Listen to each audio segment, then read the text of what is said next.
la RDC, avec cette violence quasiment, on peut le dire, une situation de guerre dans l'est du pays, avec le rôle des milices, mais aussi le rôle du voisin rwandais notamment, peut-être d'autres voisins.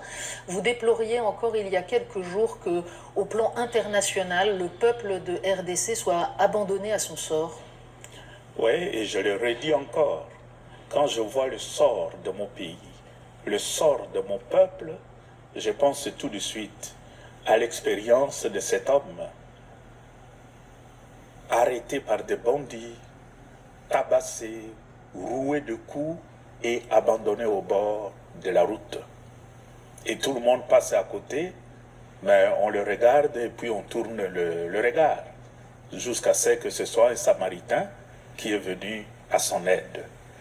Donc la RDC est aujourd'hui dans cette situation-là, mais la cause principale, c'est ce que j'avais dit, je vois sur deux plans. Premièrement, il y a une cause interne, ce qu'on appelle la mauvaise gouvernance de la part de Congolais eux-mêmes. Parce qu'on peut se demander pourquoi cela n'arrive qu'au Congo et pas ailleurs. La remise en question par nous-mêmes de notre manière de gérer notre pays. Et malheureusement, depuis l'indépendance jusqu'à aujourd'hui, on a l'impression que l'homme congolais, la personne humaine congolaise, n'a jamais été au cœur des préoccupations de nos dirigeants. Tous ceux qui arrivent au pouvoir mettent l'accent tout de suite sur leur intérêt personnel, privé, l'intérêt de leur groupe. Et l'intérêt de la population, ça ne les intéresse pas. Ça, c'est la première responsabilité, je trouve, c'est la cause principale de tous les malheurs du Congo. L'irresponsabilité du peuple congolais, particulièrement de ses dirigeants. Mais l'autre raison, l'autre cause, c'est une sorte de combinaison d'intérêts économiques, des grandes compagnies pétrolières, forestières, minières, qui veulent opérer au Congo, mais en se servant parfois de pays voisins. D'où toute la colère actuelle au Congo vis-à-vis du Rwanda. Drinking warm water before. Si je prends la province du Katanga, l'essentiel des mines du Katanga sont aujourd'hui entre les mains des Chinois. Parce que l'Occident, à un certain moment, s'est retiré au nom de ce qu'on a appelé à l'époque l'afro-pessimisme. L'Occident s'est retiré. Mais les Chinois sont venus, ils ont tout pris. Pour eux, ça ne les intéresse pas si les conditions humaines, les conditions politiques, ça, ils ne s'intéressent pas à ça. Seulement prendre le minerai et partir avec. Là, ils viennent même avec des Chinois qui travaillent dans les mines. L'Est du pays, qui n'est pas tout à fait entre les mains des Chinois, c'est devenu aujourd'hui une zone qui n'est contrôlée par personne. C'est comme un trou noir. Et ce trou noir, ce désordre, est entretenu. Parce que c'est là qu'il y a beaucoup de minerais qu'on appelle minerais stratégiques. Alors, nous étions vraiment choqués de voir que l'Union européenne a signé un accord avec le Rwanda sur le minerai stratégique qui se trouve au Congo. Et là, ça a beaucoup choqué au Congo.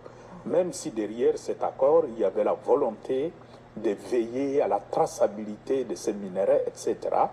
Mais la perception du point de vue du Congo, c'était comme si l'Occident veut créer le désordre à l'Est et en profiter pour exploiter le minerai stratégique en partant du Rwanda. Avec évidemment, peut-être certains y trouvent leur intérêt dans tout cela, mais la majorité de la population, elle en est victime de toute cette violence. Et on a des récits, des violences qui s'exercent sur le territoire qui sont absolument terribles.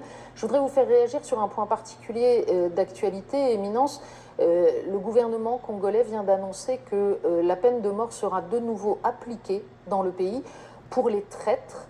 Il y avait un moratoire depuis 2003. La peine de mort existe au Congo, mais elle n'était plus appliquée. Donc on peut être condamné, mais la sentence n'est pas exécutée. Désormais, le gouvernement dit « nous allons tuer les traîtres ». Quelle est votre réaction?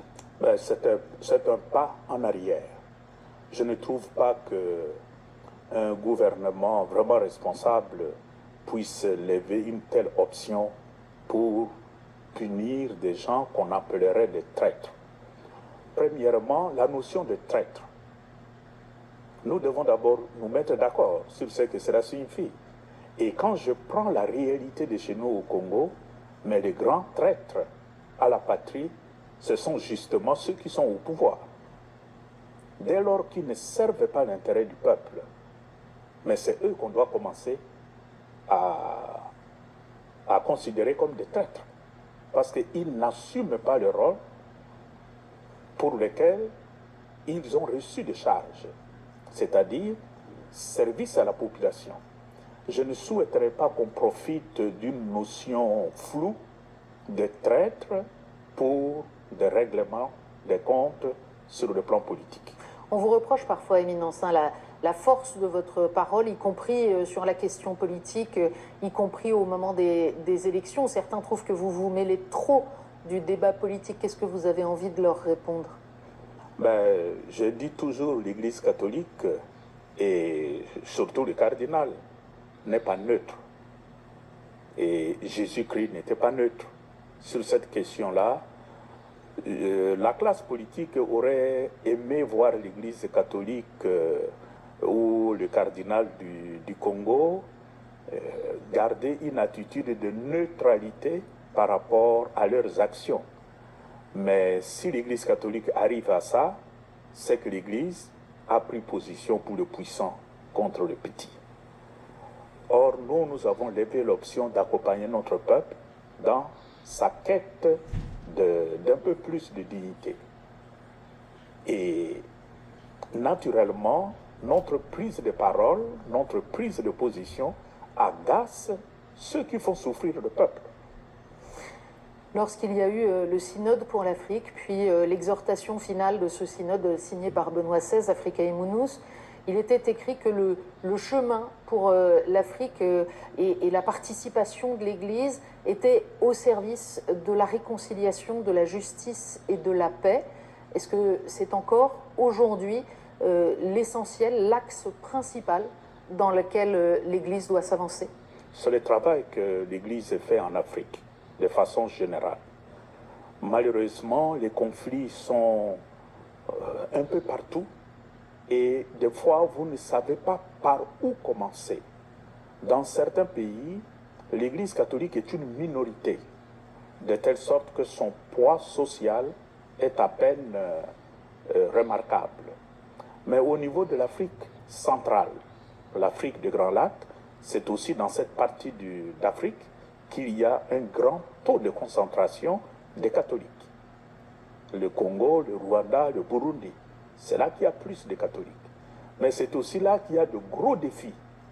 Et notre travail actuellement au niveau du continent, c'est de démontrer que là où les politiques se déchirent entre eux, font la guerre entre eux, nous, comme Église, nous continuons à nous fréquenter, à nous parler entre nous, et nous essayons de travailler pour aider le peuple à se parler. Parce que très souvent on dit le problème de l'Afrique, c'est du tribalisme, l'ethnocentrisme, etc. Mais en réalité, il n'y a pas de conflit entre le peuple. Ce sont les politiques qui créent des problèmes et le peuple paie seulement le prix. Alors notre travail en termes de recherche, de convivialité entre les différents peuples d'Afrique, c'est d'aider ces peuples à se parler, à se fréquenter, ce qui finit par développer des liens de confiance mutuelle. Et là où on se fait confiance, on ne se bat pas. Éminence, on arrive au terme de cet entretien. On se rencontre dans les derniers jours du carême. Nous allons bientôt vivre la Semaine Sainte, la montée vers Pâques. Que voudriez-vous